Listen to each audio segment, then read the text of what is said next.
Hello. Happy Monday. Wow. Brand new week. Kate's going to be in here soon, and we're going to be talking about hey, Kate. My relationship with my body and what that has looked like throughout the years.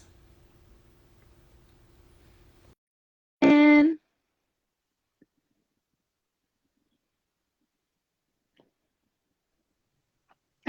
hello. Hi, Ruby.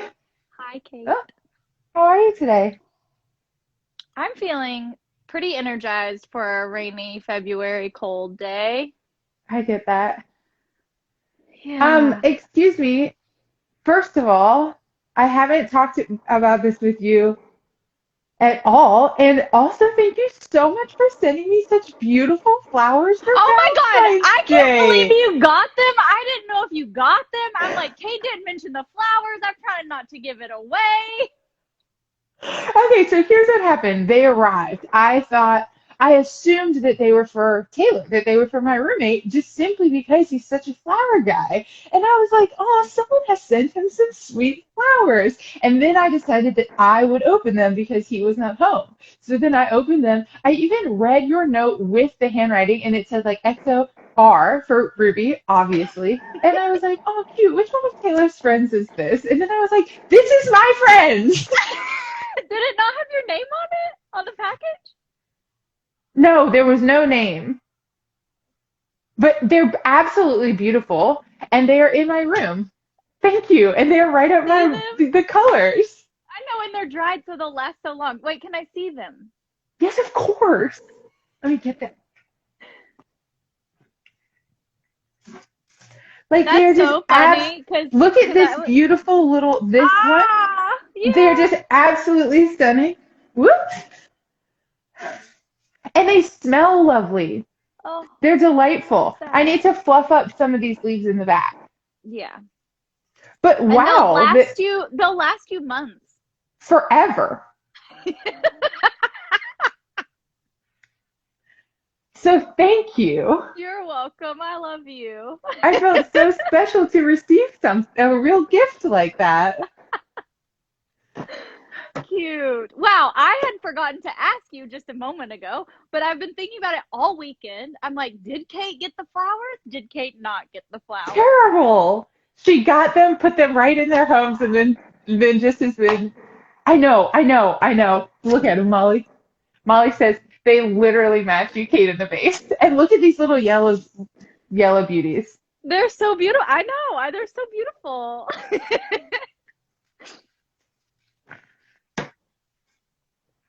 So thank you for Cute. that. You're Yeah. welcome. Hmm. Oh yeah, we're having a snow day here in Nashville, and by snow, it's like coming down like rain, and it's just frozen. Yeah, gross. It's awful.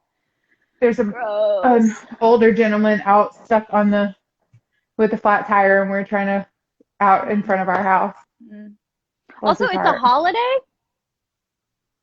President's Day. Yeah, the post office Don't is they get closed. enough of positive fake energy from us? I do not celebrate President's Day. I can't. I cannot. I cannot. Well, Okay, so I had a lovely time. Thank you so much for asking um, me so many questions on Friday. Is that right? mhm. And giving me space to share about my body. That was like such a lovely experience that I feel, especially in this year, like I haven't gotten to share that. Wow, Juliana, I'm so jealous of her saying that it's so hot there today. That feels unfair. And yeah, so let's talk about your bod, you and your relationship with your bod. Well, What would you describe just tell us where you are now. Oh, I'm gonna get way too cold for that. How do you where I feel am about your now, bod now? I feel the the most embodied that I've ever felt in my whole life. Maybe when I was a little girl, and one time I like to tell this story. One time I uh, got all dressed up and put on my plastic high heel shoes and was like, Cute. okay, Dad, I'm ready to go to the mall. And he just like let me go to the mall like that. I was probably like 4.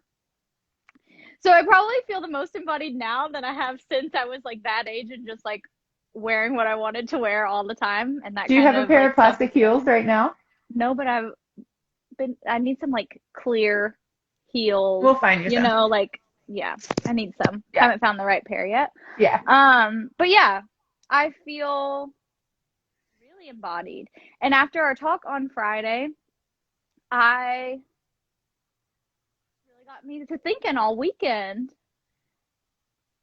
And I talked to my boyfriend about it, and then I talked to Maggie about it, and then I was just like, wow, like listening to you and then reflecting for myself, like what it's taken for me to get to where I am in my body is a lot.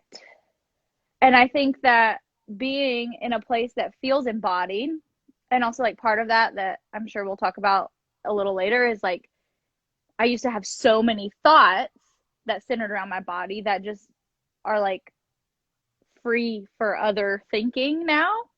And so because of that, I forget to think about like what I've been through to get to where I am in my body, you know? I do. Yeah. And so this weekend has been like a lot of like reflecting in that way and like very tender and like kind of overwhelming because like, you know, a discussion at about a body is not just a discussion about a body. It's a discussion about food. It's a discussion about movement. It's a discussion about relationship. It's a discussion about sex. It's a discussion about religion. It's a discussion about self-expression. Like all like it's a discussion about my work. It is literally every part of who I am as a person has been impacted or been part of this like body conversation. And it's like, of course, because my body is like what I live in, but to like really kind of like feel the magnitude of that is like has been really impactful for me the last few days. Hmm. Mm-hmm. Yeah. Yeah.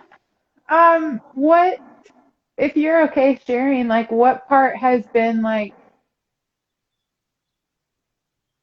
what part has felt like, I mean, what part feels tender? It feels like what I was speaking to, like the part that feels tender is like how much I feel like I've been through with myself Mm-hmm. and like how, you know, we talked about responsibility and you and I share this like personal responsibility that we feel towards ourselves and our communities and our work and like the body is part of that and I think like that feels tender and it feels tender to like think back of like it's hard to fully like remember what it felt like in my body when it didn't feel embodied, but I Mm-hmm. do remember some of the like yeah, like some of the feelings around that which was very much like closed off and like shut down and like I didn't know how to express and I didn't feel safe or like how I expressed would be like acceptable and that feels tender, right? Like thinking of back to like younger Ruby and like what she was going through on the inside, Mm-hmm. just like and knowing that like and having the desire to really like love my body and love my experience in my body, but like not knowing how to like break free into that. Mm-hmm. And that feels tender. It's like, yeah, I want to go back and like love on that Ruby, you know? Mm-hmm. Yeah, I really resonate with that. Mm-hmm. What do you think some of those like messages were? Like, what were some of the main messages that stuck with you that Yeah. that silence plastic high heel Ruby? um, like, okay, great question. It's like all at once swirling. I'm like, okay, directional, choose Everything. choose a thing. Yeah, it's like literally everything. Um, and like the probably the biggest piece has been like growing up was like religion. Mm-hmm. And so I do just want to say, like, I'm just speaking to, of course, like my experience. Um, and just like anything else, like that's like a, uh, an intersectional experience, right? Of like me being a woman and me being in the South and me being like born into a Christian family and then like all of the pieces play together. So, you know, if what I say doesn't resonate, fine. If it does, cool. But yeah, that kind of like this is how you and okay. Also, this all plays into my perfectionism thing. So they're all tied hand in hand. So like my body dialogue and like how that yeah, like how I got cut off from like Plastic High Heel Ruby was all around like perfectionism. So like and the way that like religion played into that, it was like this is how you be a good person. Like this is how you like be a good girl. This is how you behave. This is how you should look. This is like how we present. And then that along with like perfectionism meant like whole pieces of myself got like shut down or like closed off. And then like that became like who I was, this like perfect person. And like I say that because like people have said that to me throughout life, like especially like in high school. I remember people being like, well, Ruby's just like perfect, or like Ruby has like all the answers. And that definitely then cut me off from any other exploration because I literally felt like I wasn't allowed to make a mistake or do anything outside of the framework of this like good girl Christian framework that I built up around myself. Mm-hmm.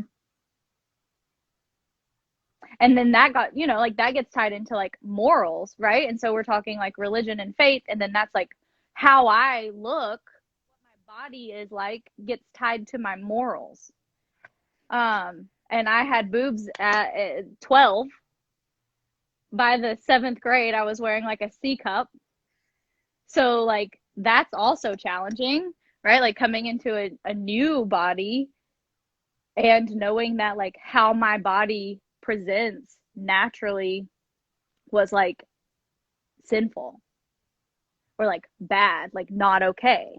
And so like I can't even count how many dressing rooms I have cried in, especially during swimsuit season, because I felt like I looked 25 when I was 14.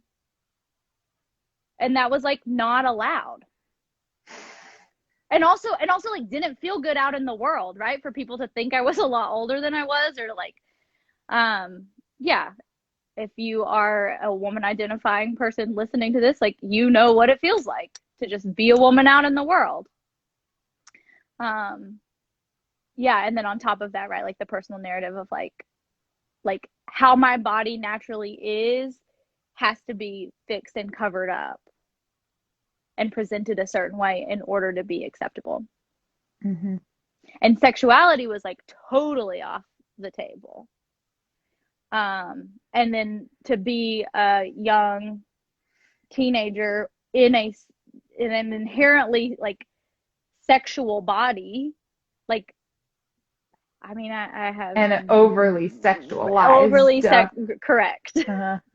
Uh-huh. In right, like to be a young woman, like in the definition of like what is an over sexualized female body, trying to shut down that part of herself.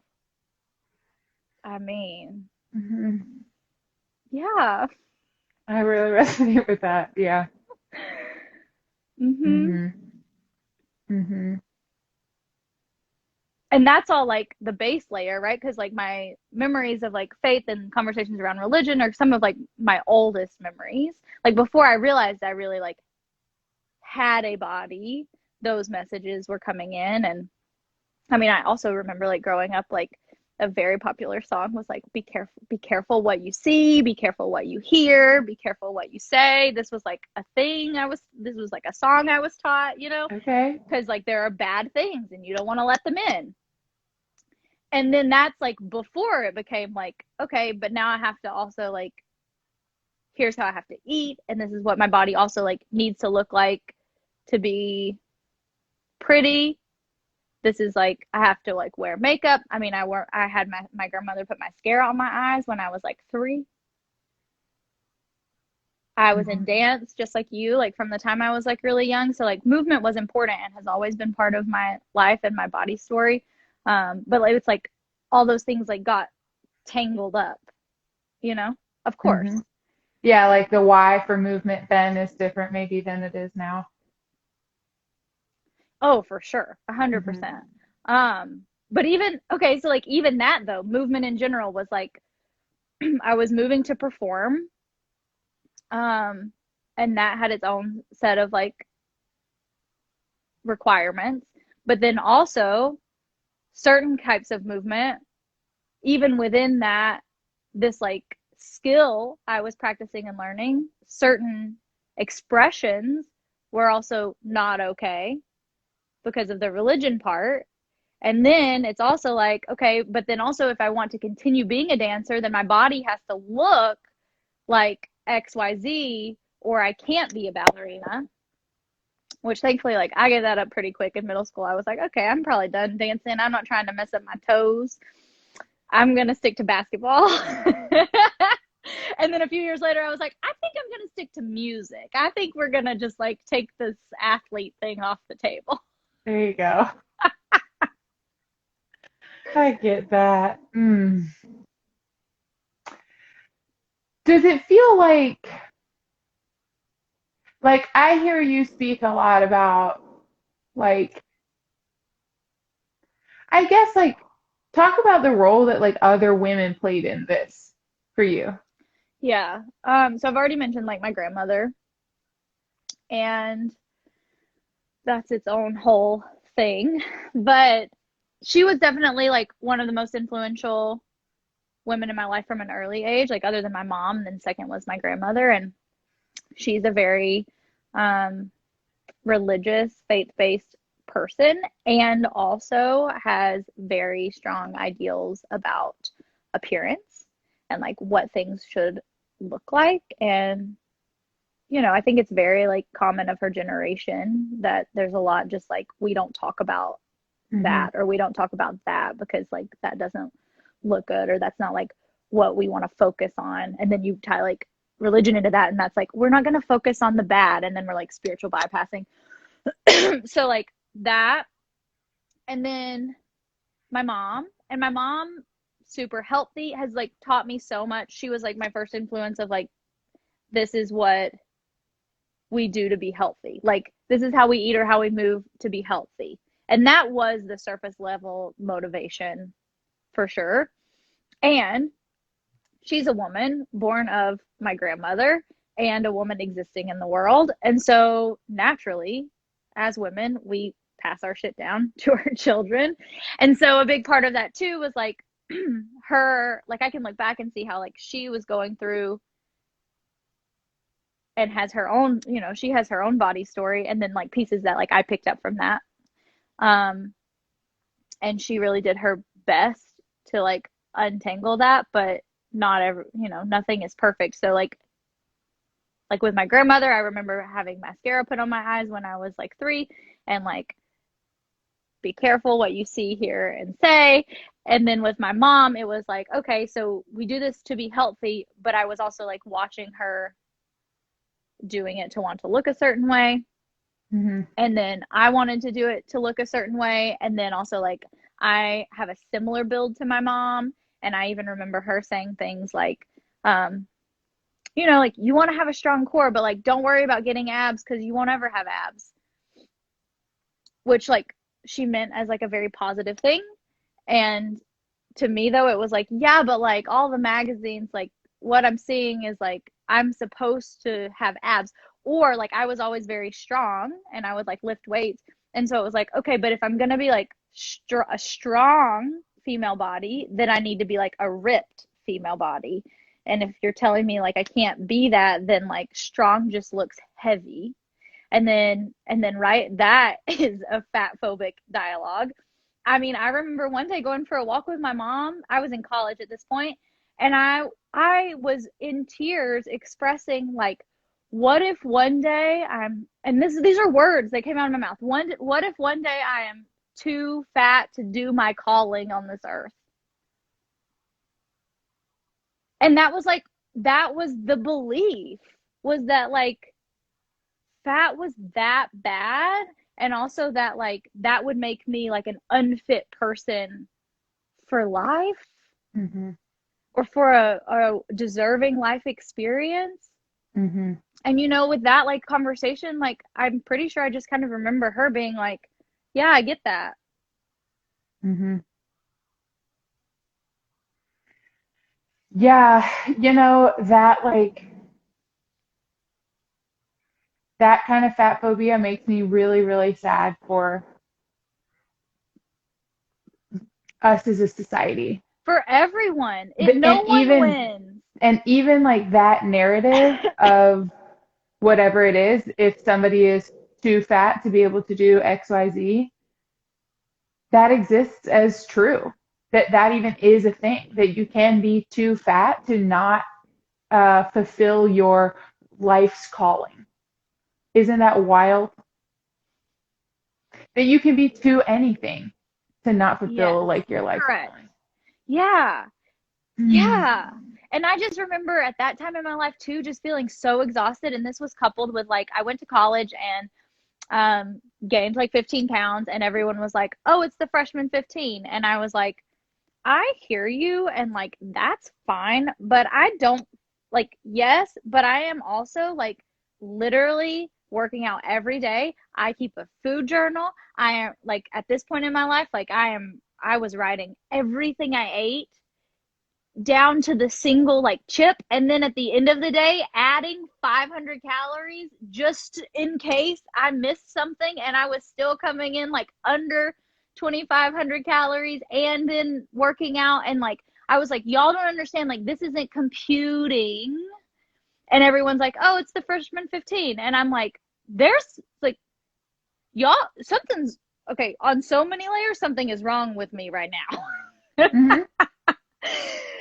Yeah. And now looking back, I'm like, okay, well, of course, there was probably some sort of hormonal imbalance. I was wildly stressed. My dad died a year before. I knew no one in Nashville. I was obsessing over what I was eating and how I was moving. Of of course, but even the doctors were like, nothing's wrong with you except you're overweight. Because, And you were just going from being, what, 17 to 18, like yeah, growing up, like literally just like still right. growing. Still a child. Uh-huh. Hmm. The freshman 15 narrative. Same thing goes with like this quarantine 15 narrative. Like, oh my God. Hmm. Yeah, and then, like I remember that too. It's like I feel like I have like a really strong positive relationship with my mom. And so I remember going through that and her being like I get it, honey. Like I hear you, and yes, I can like I feel like something is like off, and we need, like I don't want you to be obsessing like this, but also again like having her own stuff, but I Mm-hmm. did feel like very supported, but I've never felt supported in like the greater like narrative of health. Like I was going to a doctor kind of like, I'm concerned about my body, and they were like, you're fine, it's the freshman 15. And Mm-hmm. what they really needed to say was like, have you seen a therapist? Or like, what's happened in your life in the last 4 years? You Mm-hmm. know? Um, yeah, just exhausting shit. Mm-hmm. What if you could go back and be that person for yourself now? What did you need? Mm. I think I needed, huh. I mean, what I like really needed, I don't know how someone would have given this to me, but I needed to know that like I was okay, and that like if I messed something up, I was okay, and that like nothing was wrong with me. And also, I was like, I needed to know that I was like safe to talk about my feelings, Mhm.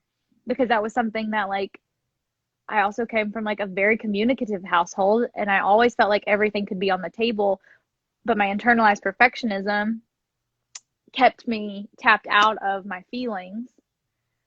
So I was very much like, my mom would be like, "How do you feel?" or like, "How are you?" And I was like, "I'm fine." And just like nothing. Mhm. And so like, yeah, I mean, like when I think about that freshman year of college, I have this like vivid memory of, this was like one of the first moments maybe like in my life where I realized like, in this moment, like I don't feel okay. And it was like, I was in my suite mate's room and like they were out of town, and I was just like overcome with like grief. Um, that felt like very tied to like my dad's passing the year before, and like even that experience was like held quite well by my community, but I didn't even know how to like grieve. And I just remember this moment of like exhaustion, of like physical exhaustion, of trying to like control and perfect all these pieces of my life and like perform in Mhm. my program and be healthy and all of these things. And I just remember feeling very like waves of grief and kind of like aloneness in that. Mhm. And you know, it's like so, it's so hard to know like what should have happened differently, because I think it started when I was like so young, Mhm. that I was just like strong and independent and did the right thing. And so it's kind of like, I feel like my mom talked a lot growing up, kind of like, you know, the squeaky wheel gets the oil or whatever. And I was never the squeaky wheel. Mhm. Um, yeah, and it was really like I mean, it really was the practice of yoga, like consistently going to What does yoga. that saying mean? That that it's basically saying that like you look around and you're like, wow, the people who like complain the most, or like like the person who complains the most about like to customer service like gets the most free shit from customer service or Okay, whatever. But if you're just a loyal customer going in and paying, they don't ever give you anything. That kind of thing. totally. Just is she saying to be a squeaky tire or never Not to at be a all. Not squeaky at all. tire? Just like moments in my life where I've been like, this is unfair. Okay, It's like, I okay. don't know what to tell. I don't know what to I don't tell know what you. to tell you. Okay, I get it. I get it. Yeah. There's not like an advice piece there, except like maybe just like a life lesson to be Okay, aware of. okay. I see. I see. It's like the Karen gets the attention. I see. Because um, isn't it funny because all of the tires need some oil sometimes? Correct. I see. Precisely. Um, yeah, so it was really yoga. I started going to yoga, and it was like, I talked about this in my when I talked about perfectionism. It's like hot 26. I'm like looking at myself in the mirror every day. I'm like looking at my body like, okay, this will change eventually. But it was like the consistent practice of yoga and like choosing to be in my body and being exposed to that narrative of like a different sense of spirituality, that kind of feels like it was like started to like break through and create cracks in like Hmm. the tough hard exterior. um and then that has like continued to be kind of like the unraveling of that hardness. It just felt like a hardness. Hmm. um mhm. Yeah. So what does, I guess, what was, this is like two parts. What was your first, and why did your relationship with your body begin to change? Like, why did that start to happen? And then B, how did your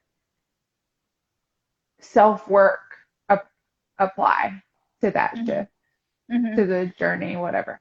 Right, yeah. So the self-work piece, it's important just to note that like my whole, like I've been into self-work in some capacity most of my life. Um, Again, like my mom knew that that kind of thing is important. And so, and I kind of like latched onto that early. And then even that has evolved, but like that has been there all along. So it's like even in college when I like gained this weight, I was in inquiry about like really like deep down this doesn't make sense, but I didn't have like the tools and resources to address or advocate for myself. Mm-hmm.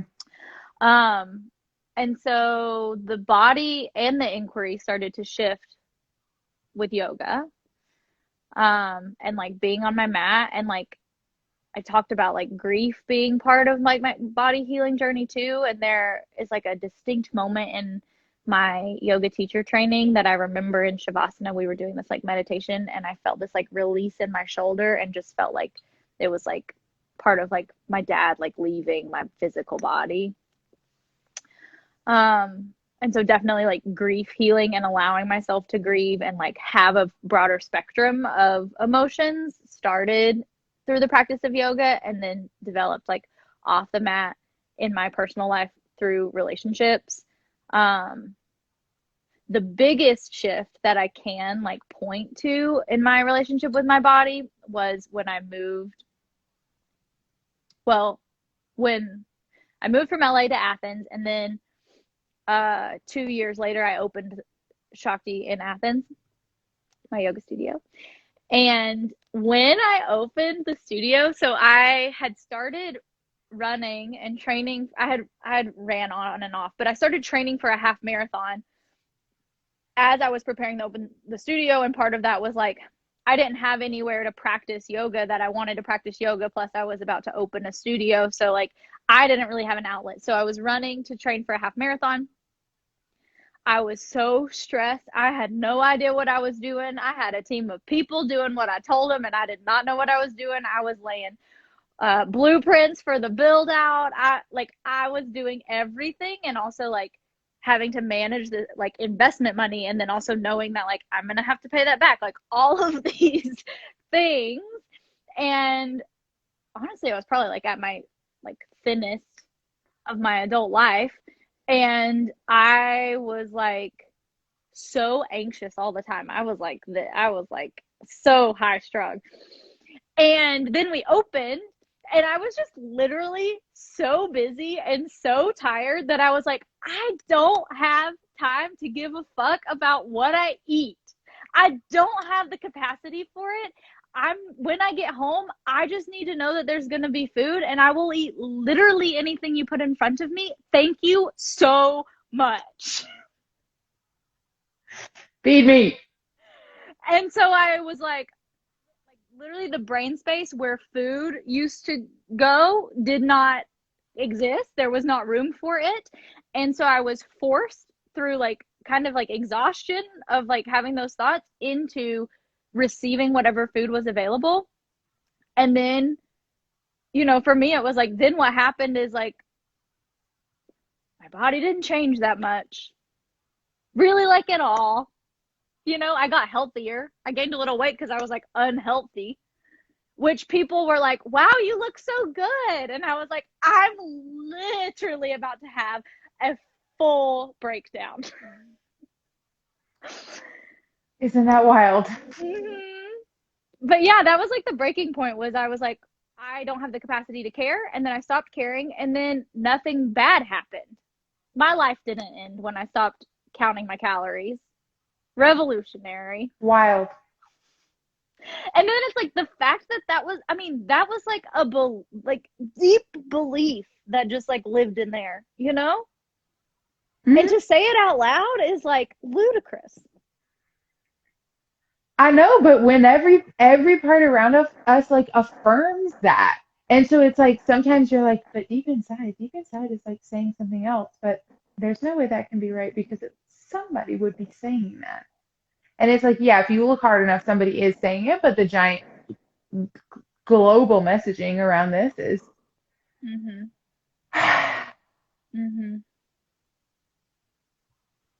Yeah, that was like the big breaking point for sure. And then I started to like kind of like loosen, you know, there was like a softening. I was like, I don't have to, my house doesn't have to look perfect anymore. If I get to eat, I'm doing well. LOL, the house thing went with it for me too. Oh yeah, for sure. Uh-huh. That's funny. And my boyfriend at the time, we were living together, and he was like, like, eat this, and no one cares what our house looks like. And I was like, oh, I think you're right. It's probably fine. It's hard for me, but it's probably fine because I'm also too tired to fold the laundry, so I can't even. So I guess I have to not care about this. Huh. That's funny, Ruby. Well, and I think it's so interesting, like listening to both of us, and then also, like knowing more about like our bigger picture, like life path. Um, they are separate. We have separate life paths. It just I don't feels like like to hear one that. sometimes. Is like the theme is that I get so tired I cannot possibly anymore, and then something breaks and shifts. Yeah, that makes a lot of sense. Hmm. I think for me, it's been though, and I think this is true for both of us, like in the past, it's been a too tired break and then pick it back up, like crash and then pick it back up. And now, especially for us over the past few years, it's been more of like, okay, I feel a break coming, so I'm just going to lean into that. And then I have to shift something moving forward. Hmm. It feels a little bit more like conscious now. Yeah, for sure. Hmm. Hmm. Hmm. Hmm. What else about your body is important? What else about my body is important? I feel like, Or your journey with your body? yeah. I feel like even over the last few years, like I've learned so much more about like learning to actually listen to my body, Hmm. and like so the eating thing was a thing, but then also the movement thing was a thing. And I feel like that was even like a separate break, and like much more recent even, Hmm. of like it's okay if I don't move my body every day. That was like that took longer than the food thing for me. Hmm. And I didn't have time to move my body every day, but I held on to that guilt for a long time, Hmm. of like if I wasn't moving my body, and especially if I wasn't moving my body a couple days in a row, that like something bad would happen. Hmm. I don't know Hmm. what that I mean, I don't know. You I mean, the thoughts are like, if I don't move my body in 2 days, my arms will be flabby. These are like Yes. the things. And for me, it's like I'll never do it again. Like if I stop doing it now, then I'll be on that train of, and I guess it's, they're all like, still all like fat phobic messages, like laziness. If I start laziness today, that'll be the end of it. Mhm. Yeah, or like the dialogue that comes to mind too is like, if I eat as much ice cream as I want all the time, then that's not healthy. Or if I don't move when I don't want to move, what if I end up not healthy? Like these kinds of like, we think we're so extreme, we think in such extremes. Hmm. Um, but that's something that like I definitely, like 2020, like whatever was like left of that like guilt of moving or not moving, 2020 kind of like knocked out.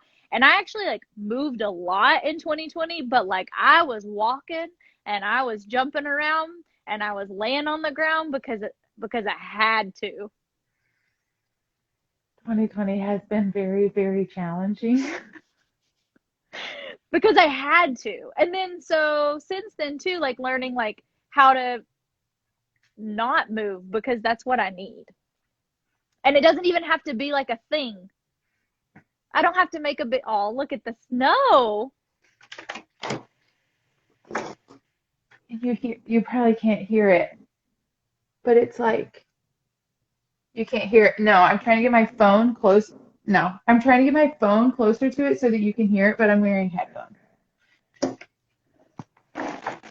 What am I Anyway, listening for? I was trying to share with you that how like the way that it sounds coming down right now. Oh, Anyways, Yeah, anyways. Anyways, And even I have like less narrative around like exercise. Like I don't even think of it as like exercise. And it's not like a workout. It's like my body needs to move in this way. Now I'm moving in this way. Or like my body has been needing to move in this way for 3 days, so I'm finally going to move in this way or whatever it is. Um, no, lately like my big body thing is just like, am I drinking enough water? Like every day we drink ask ourselves this question. drink more water. And then as those kind of like locks started to break, what I've been able to like move into is just like fuller self-expression. Like that's come alongside of that. And so that has also involved my body because that looks like tattoos, that looks like piercings, that looks like how I dress, that looks like how I do my hair, that looks like my choice to like do my nails, like all of these things. Self-expression is a very body, like the body is part of that. The body is the vehicle through which we get to express ourselves. Um, and then that is also tied with like the more I am able to express myself, the more I'm able to express my feelings when they come up. And that just feels like such less stickiness in all my relationships because I'm able to like speak to and be honest about and work through a feeling or sit with a feeling instead of all this like repressed and pressed down, like, ugh. And the more that I'm really like open and free and available to how I want to express myself and like how Ruby wants to be expressed, the more freedom, right? Like that choice of freedom begets more freedom. And then the people around me don't actually seem very surprised. Like I kind of had like a feeling of like, if I let out this part of myself, are people gonna like be confused or surprised or like run away? But the more I just like become that, the more celebrated I feel and the more like received I feel. And like the people closest to me are not phased. I like come forth with some like part of myself or like something that I want to express, and I'm like, this is good. They're gonna be surprised. And y'all are just like, We're like, okay, Ruby. you're like,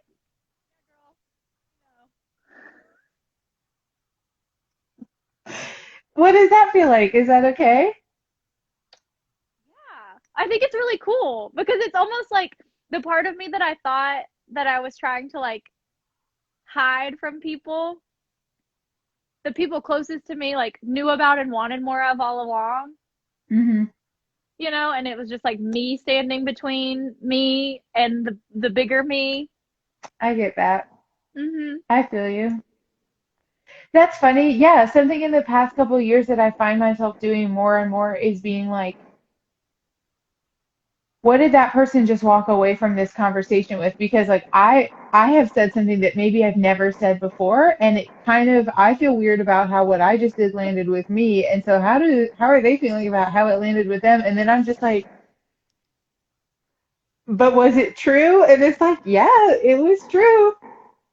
Yeah, I love that you say that because that's something else that I've noticed, especially with the people I'm closest with. Like I used to be so much more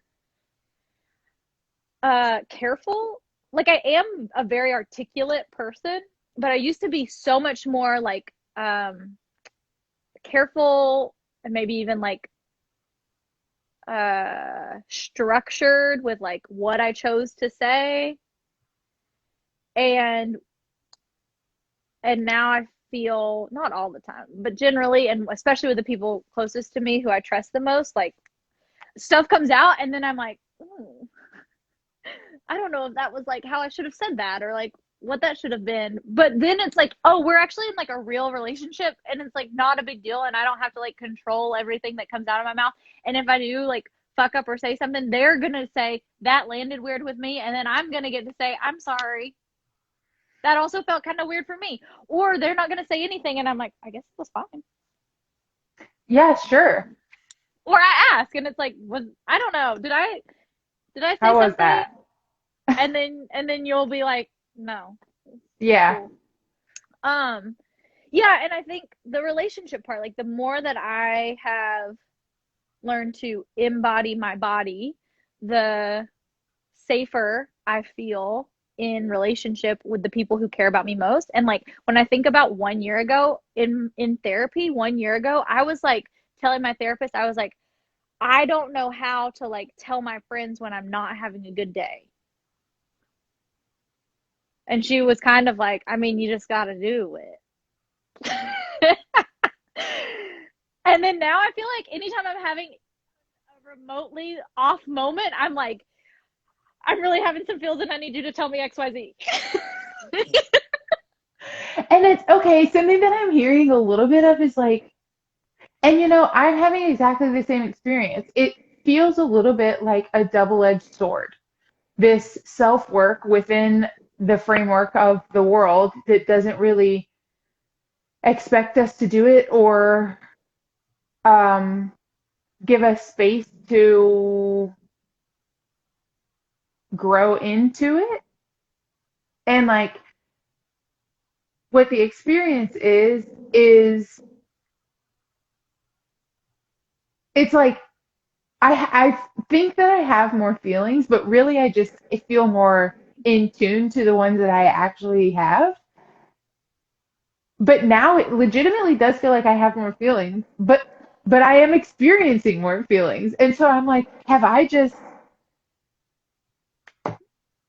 I feel like I have more days now where I feel like maybe something small has happened that I have a lot of feelings about. But now I have tools to like deal with this stuff. Yeah, and I think part of that is like being of like doing the self study makes you available to the feeling that might otherwise be small enough that it goes unnoticed now, but is contributing to a build up for later. Hmm. Right? So, like, really, when I think about self study, the intention is that, like, we remove the obstacles that get in the way of the channel with ourselves, right? Like this way and inside. And when we remove the obstacles, life just starts to like flow. Yeah. And it feels like, oh my gosh, I'm having more feelings or like more ish. And then if I'm having more feelings, I'm like, I have more issues. Yes. And then it's like more work to deal with the issues and closer relationships, more communication, access to depth.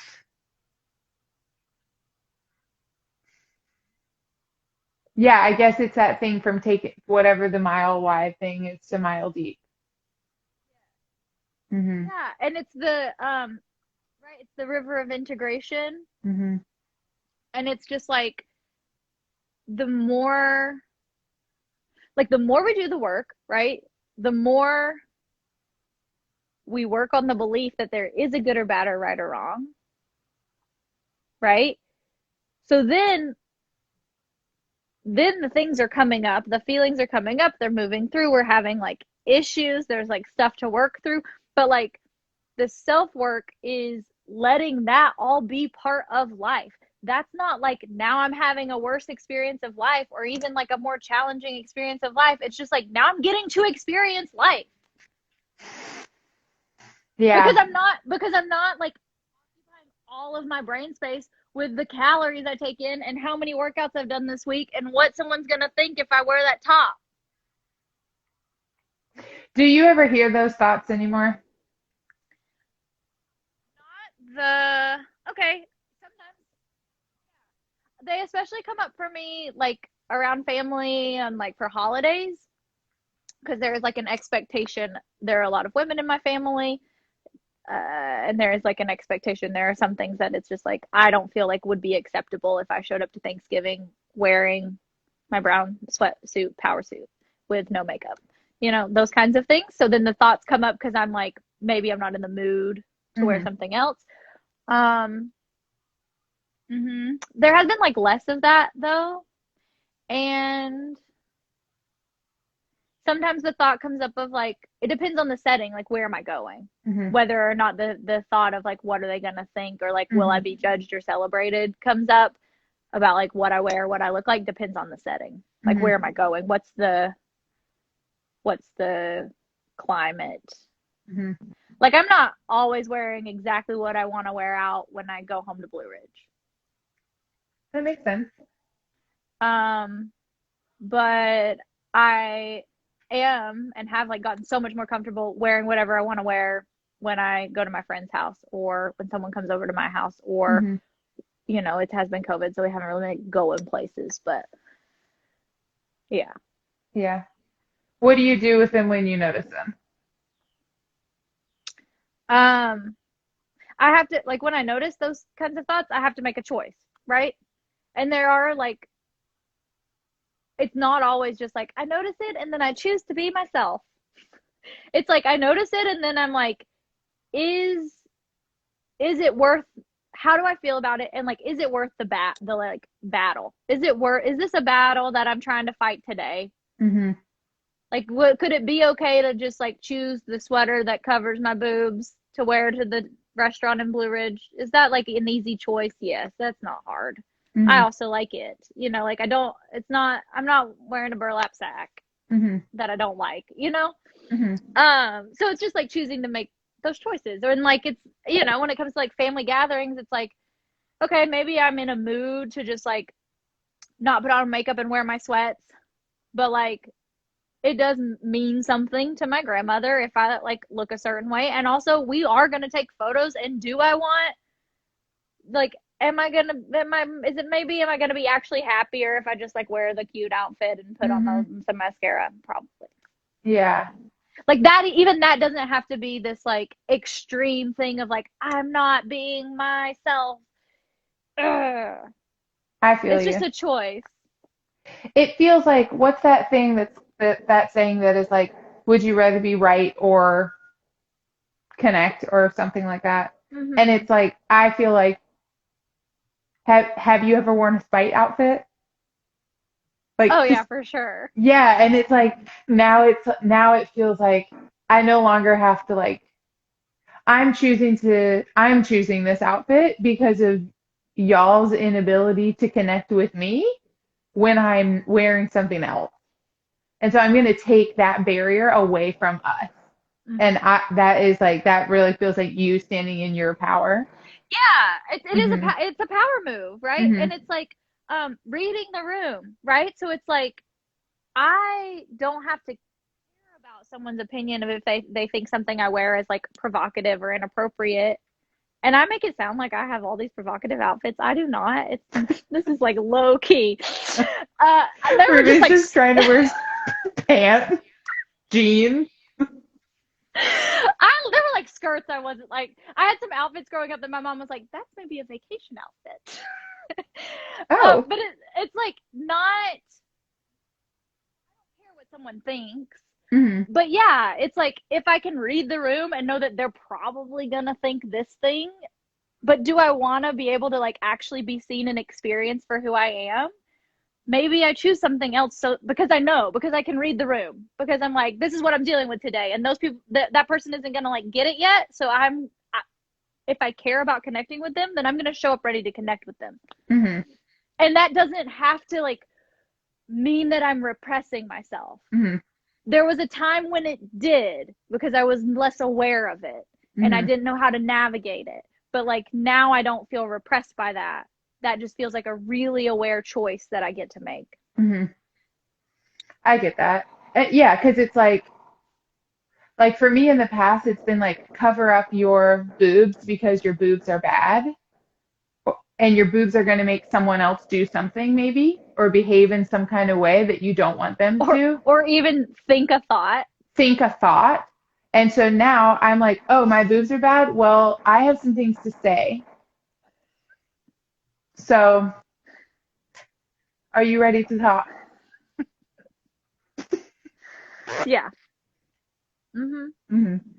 And it's just like no, like the self-work is not eradicating to this like pristine bliss state. The self-work is being in relationship and curiosity and like communication with all the parts of myself. Mm-hmm. And so I think it's really funny that I'm wearing this sweater today. It's just like the warmest sweater I have, and it's very comfy and it's very cute. It also, though, is not super picture flattering. And a few years ago, I had it on with these cute boyfriend jeans for our December team meeting, and I was just like feeling myself. And we took our team Christmas photo, and we got it back, and I was like, I look like a bear. But then Ruby the bear over in the corner. I was literally in the corner of the photo, and I was like, oh wow. And then like the self-work is that I'm like, this is the team picture for my business Christmas card, and it doesn't matter what I look like. And so of course this is gonna be the picture on everyone's fridge for our team's Christmas card. And it's not a big deal. Yep. But I there was have a a time when plethora of that pictures would have like that. there was a time when that would have like ruined me. I would not have possibly allowed that to go to print. Mm-hmm. Yeah, like something that I mean, honestly, yes, makes me ill to think about is a number of photos that we will take of something in order to get everybody feeling, and if we're being really honest, it's to get everyone feeling as thin in whatever their angle is. Everyone should feel as thin as they possibly can and make sure that their eyes are open. And like we take a million pictures, we spend so much time fucking with the picture, fucking with the lighting, only for there to probably be one person who still is like, and it's just like it fucking happens. Also, though, I want to say something about pictures. Great. That I've learned in my relationship with my body. 9.5 times out of 10, I will hate, not every time I hate the photo, but like if there's something about the photo I don't like, 9.5 times out of 10, give it a month and I look back at it and I'm like, damn, I look good. Same. I have exactly the same experience. Exactly the same. Like in the moment, if I have a reaction where I'm like, ooh, like 9.5 times out of 10, go back a month or two later, I'm like, wow, look how happy I was. I remember that day. I look good. I felt good. And then this picture threw me the fuck off. If that isn't like just the metaphor for like the self-work, right? Like the shit that comes up first is all of the society stuff. Everything that we've learned throughout our entire lifetime, that's the shit that shows up first. That's like the initial reaction, like in your brain, initial reaction, bam. Give it some time, kind of explore around those things, come home to yourself a few times, and then what's your experience with that thing? Wow, yeah. Wow, yeah. Time and space. Time and space. Space and time. Mm-hmm. Yeah, and this like the conversation of like body and like what we've been through and how like we are in relationship with our bodies. I'm like, this could be a whole like 30-part series. I don't know. Because it involves everything. Mm-hmm. And this just like us talking about it is just like scratching the surface of both of our lived experiences with it. And even like from Friday, you sharing, and then over the weekend, just like so many things, so many like memories popped to mind of like moments that I can pinpoint of like, wow, I was really like hurting in this way, right? Like that was like painful. And I was gaining the tools along the way. But it's just like wild to like think back and see how much has like healed or shifted or evolved. And also like that gives me so much hope for like other things in my life and like other things in the world, that it's like, okay, we're just like one little baby step at a time. We are going somewhere, one little step at a time. Yeah. Um, if you wanted all of our viewers to know anything else, what would you like for them to know? Oh, wow. I did this to you, huh? Yes. Yes, you did. Or do you have a message that you want to make sure lands with our viewers at home? Our viewers at home. Mhm. Mm. I mean, I think like the biggest takeaway that I have from my body journey so far and where I'm at now and like uh my choice to like be present with myself moving forward is just like to be curious Mhm. and like let curiosity be a guide stronger than label or Mhm. like or like self-prescribed ways of doing things or even Mhm. like society prescribed like just like get curious about prescriptions of like how to do life and then get curious about like what actually feels good. And by feels good, I don't just mean like feels like happy feelings or like what we consider usually like positive feelings, but like feels right, like feels attuned. And that goes for like what you eat, how you move, how you dress, how you Mhm. choose not to move, how you do your self maintenance, like whatever that looks like. And then the other piece is like what's been so helpful is having people who I feel like are cheering for me, who are like on the same kind of like journey, like moving in a similar direction. We're just like all non-linearly moving in like the same direction and having people along for the ride makes it is like such a good reminder that like everything's okay and it's going to be okay. And then to have like people on my team who have been like, yeah, I see you. I'm not surprised. Um, cause like when I got my like thigh tattoo, I thought that I was like, maybe this is shocking. And all my friends were like, oh, it fits. All You your know? friends said what? What did we say? The general vibe was like, I mean, yeah, it belongs there. Cool, Ruby. We love it. Whatever. Whatever. Like kind of like whatever. Yeah, get it, go for it. And so that like having people who aren't going to be like when you start to step into like who you are, having people around who are not going to be like you're going through a phase. Having people around who are like I'm here for you and I will be here for you if this shifts and I am here for you now and I am so glad you are happy and feeling yourself. But surround yourself with those people.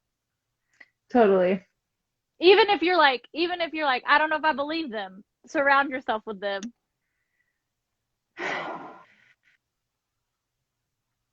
People who believe in you. Yeah. Hmm. And like people who believe in you and believe you and trust you as a human being, you know. Hmm. Yeah, that feels like a really big piece. What you were just saying, just like trusting the Ruby journey of life. Hmm. Yeah, and then like the probably the last thing is like let it all be part of it. Hmm. Because I think like I know that I have a tendency to want to like compartmentalize and like Hmm. when I think about my body then I'm forced to be like I can't compartmentalize this. And so Hmm. just like let it all be part of it. Let it all be important when it feels important. Hmm. It's like I think about like you called me last night and there was something that came up and you were just like this doesn't feel like it should be important but it feels important to me. So like that makes it important and like that. Hmm. Mm-hmm. Yeah, I know. A phrase that just came up for me that feels so like I guess like oppressive is, and it seems religious to me, is the, oh my gosh, what if they're going down the wrong track, the wrong path? And it feels to me like what that lands with in Christianity is like the path away from Jesus.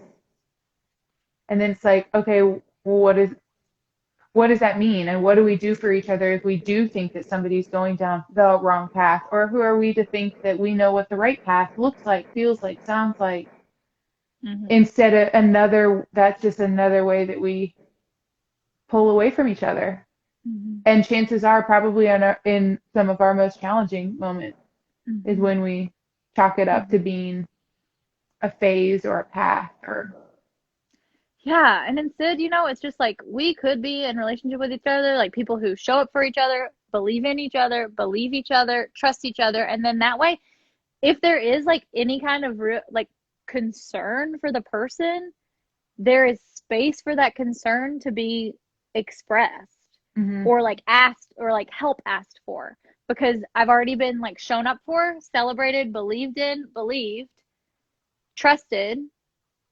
And so if I feel like something's off, or if you can tell something's off with me, there's like an open channel there.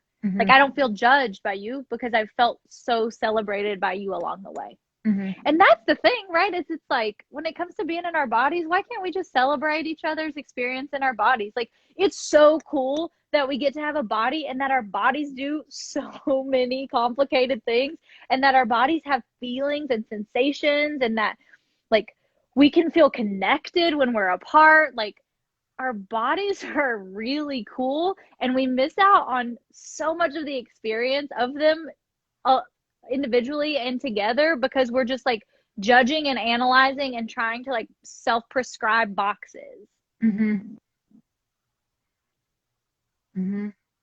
Or like worried about the future. Like I've been thinking about like getting some more tattoos, which I'm like super down for and gonna do. And like what the narrative in my head is like, will I like this when I'm 75? And it's like, wow, I'm not trying to live for who I think I can project myself to be when I'm 75. If there's something that like feels right and exciting. And also, why would 75-year-old Ruby suddenly be like 30-year-old Ruby? I hated her. Why? Right? Yes. I mean, why would she do that? Why would she do that? She's not gonna. She's gonna be like, wow, that 30-year-old Ruby. Yeah, and I think what you're saying about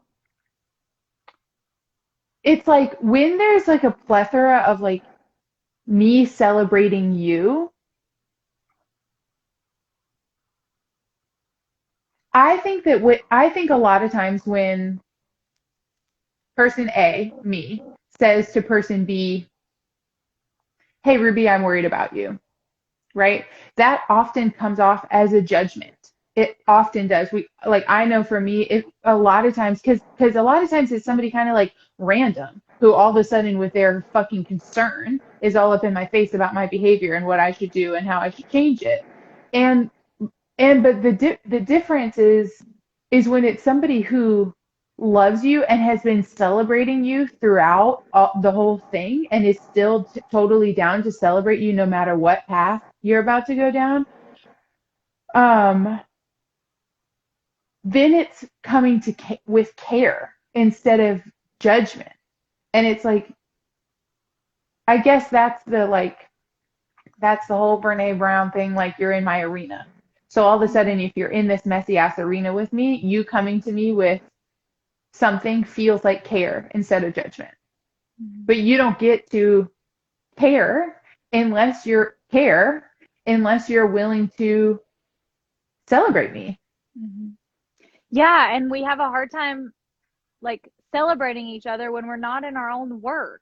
Totally. And that makes a lot of sense. And so that's why we've all got to be in our own personal work and seeing each other and celebrating each other. Because like the thing about bodies is I don't think we should like ignore that we have bodies or like pretend they don't exist. I think I would love to get to a point where it's just like there's not so many like sticky layered things around like, girl, you look good. Because like you as a human right now in your embodiment is attractive to me. Like that's a way of celebrating each other. I don't think like all of that language needs to like die. I think like there has to be a total reframing and integration of like who we are as humans in celebration with each other. Totally. And And we what have does to do good our mean? and get rid of that, right? Like Hmm. good, bad, right or wrong, like let people be, let each other be. And then like when we do that at the same time, we're like in our self-study, you're in your self-study, I'm letting you be, you're letting me be. And there's just like it's radiant and expansive and it's like exciting. Yeah. Yeah, I want that too, Ruby. Oh, yeah, I want that too. What a time to be alive. Hmm. I'm so grateful for you because I do feel very like supported and celebrated and seen by you, and I feel like you and I have really embraced that way of being with each other through our own self-study and our choice to be in like intimate relationship together. Hmm. Like to be honest and consistent with one another has opened up space to celebrate every part of who we are as individuals and like be in celebration of that together. Hmm. Yeah, and it's so and it's so nice, like something that I appreciate about our stuff. We have had this strange, uncanny parallels for like such a long time. Sometimes Ruby and I will have not spoken to each other, and then both of us will send out an email from our businesses, and then the other one of us obviously gets it, and basically the emails will be the same. It's been a strange experience for sure. And what feels so nice is that like I feel this is one of the only relationships that, I mean, yeah, one of very few that I feel like you can stand in your power over there and I can stand in mine over here. And that, um,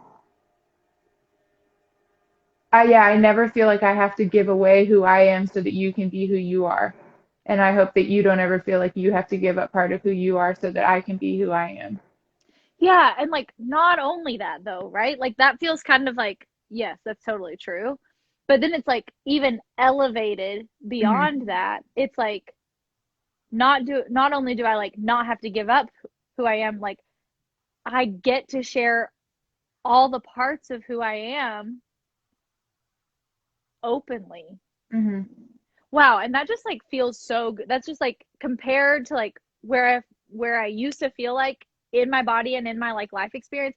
This is like I didn't know this was possible kind of Hmm. feelings of like freedom and just like expression and like I don't feel like this all the time out in the world or whatever, but it's like in these relationships where I've fostered it, it's very present. Hmm. And that feels like a safe haven. Hmm. Yeah, Mm-hmm. I feel that too. Yeah, because out in the world, it is not easy for me to always be standing in my power. It is really hard. Yeah. And so, if you're listening and you're looking for a space to practice being in your power and a space to practice, like having a haven within which to explore and be curious and also like be celebrated, like the self study program is a container for that. Hmm. That's like what we are creating and offering. And it's a whole different way of experiencing self work in my Hmm. experience. Hmm. I've never seen a program like this. Um, and that feels very exciting. Hmm. And we would love to have you for the self study program We really and would. share more of like our experience in our bodies and hear your experience in your body and like be in that, see you, show up for you, celebrate you, trust you, and believe you for 9 months. Wow. I'm thrilled. Thrilled. I really am looking forward to it. I always Course. say that, but I'm still looking forward to it. Yeah, if you have questions about it, reach out, Hmm. apply. Yeah. That's all. Wow, There's a link we in talked both on. of our bios to set up a phone call with us if you um want to kind of like talk through, hey, this is what I'm scared about. This is what I'm excited about. Is it going to be like this? Any sort of stuff like that. Ruby and I really believe in like managing expectations. And so that's part of why we're sharing all of this kind of stuff to kind of talk about expectations. Yeah, we live in a world that often makes it seem like all of the expectations have already been laid out. Like no matter what the role is, it's like I seem to always like walk in and have some sort of like expectation. And for both of us, this feels like a very different program than anything I've been involved in, or yeah, have had no other people who offer a program like this. And so, of course, there are going to be questions for expectation. Mhm. Mm-hmm. Yeah, for sure. Mm-hmm. Cool. Thanks, Ruby. Wow. Thanks for You're sharing that. welcome. Thank you for asking. We talked a long time. If you're listening now or you've made it this far, wow, thank Wild. you. Yeah, what came up for you? What came up for your body story? And maybe take some time to like journal about that. What is your relationship with your body like now? Mhm. What do you And hope honor your kids' relationships with their bodies is going to be like? and take some time to honor and acknowledge, like, no matter where you feel like you are on your journey with your body, like how far you have come. Mm-hmm. Yep, And if you need help celebrating that, we we're got here. you. Even if it seems to be just a little tiny bit.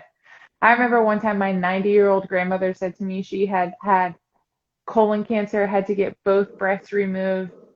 Her hip had popped out of place like 4 times within the year right after my granddad died. And her doctor told her that she needed to put on some weight. And she told me that she'd been trying to lose 10 pounds for her entire life. And I was like, that won't be me. I love you so much. And I love that you shared that with me as a lesson that I don't want to do that with my body. Mhm. And that, like, what do you want to feel about your body? Mhm. Because things take work, but they can happen. Mhm. Wow. Wow. Okay, I feel like we could talk all day. I'm gonna cut us off. Love you. Bye. Love you. Bye.